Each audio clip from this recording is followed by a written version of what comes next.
New at 6, the Chicago Police Department is losing a significant number of black and female applicants in its hiring process. That's according to a new report from City Inspector General Joseph Ferguson. He found that less than half of black applicants made it to the police academy. Ferguson points to the multi-stage hiring process and is asking the department to evaluate any possible biases that contribute to the decline of black and female candidates. And joining us tonight for more on this news study is retired Los Angeles Police Department Sergeant and author Cheryl Dorsey. Sergeant, thanks for joining us tonight. We appreciate it. Thanks for having me. Let's get into this here. Tell us what that process entails, maybe what it did for you, and where Chicago is failing in getting more minority and more women police officers through the system.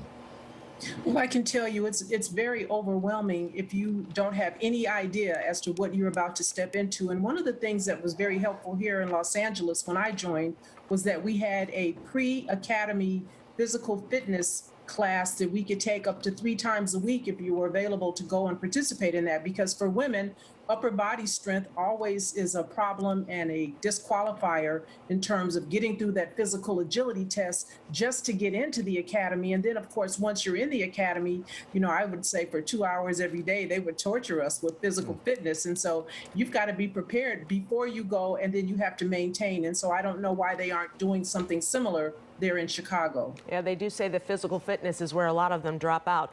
But how does this make you feel, especially being female and in law enforcement, as far as knowing that black female applicants are not getting past that physical fitness stage and we're losing them? And it doesn't account for many as far as the enrollment is concerned. Well, I understand that that's a problem, and it has to be a personal choice to do what you need to do to be physically fit and ready when you begin this process. And I'm told that it takes about 18 months from start to finish with the various stages that you have to go through. But listen, I believe women do an amazing job of being police officers. And so I would encourage anybody who hears my voice who looks like me to join. I say it all the time. And more importantly, Superintendent David Brown, sir, if you're having difficulty, please call me, use me as a recruitment tool, because I often wondered when I joined if I had had someone who could have told me for real what to expect, how much easier it would have been on me once I finally did get in the police academy and ultimately that 18-month probationary period that follows. And Sergeant, this is not just about fairness. It's also about diversity, improving public safety. Can you tell us your view about that? Well, I just think, like I said, I think women do a better job. I think we understand that because of our physical limitations, we can't fight every single suspect that doesn't comply, that doesn't come here, that doesn't turn around. And so you have to use a little common sense. And if sense were common, of course, then everybody would have it. We have to come up with other ways to gain compliance and get folks to submit to what it is that we need them to do when our physicality leaves us wanting. And so I think that more women on the department certainly means more women in higher positions to make those kinds of also important decisions.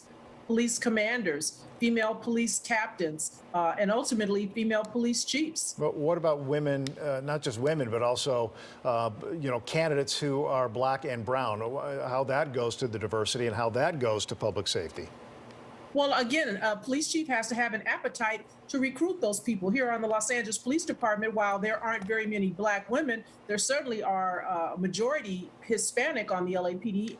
Police officers who are black, like me, make up about 9% on the LAPD. And so they have to go to the places where folks are who have an interest. They need to have maybe some town hall meetings and bring some female officers out to speak to the community, to tell them what it's like to be a female. And more importantly, how amazing, what great benefits the job of a police officer has. And encourage folks in those communities that are so underserved and underrepresented to join.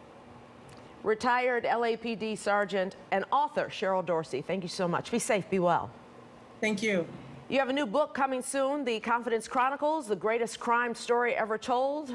As I said, thank you so much for joining us today.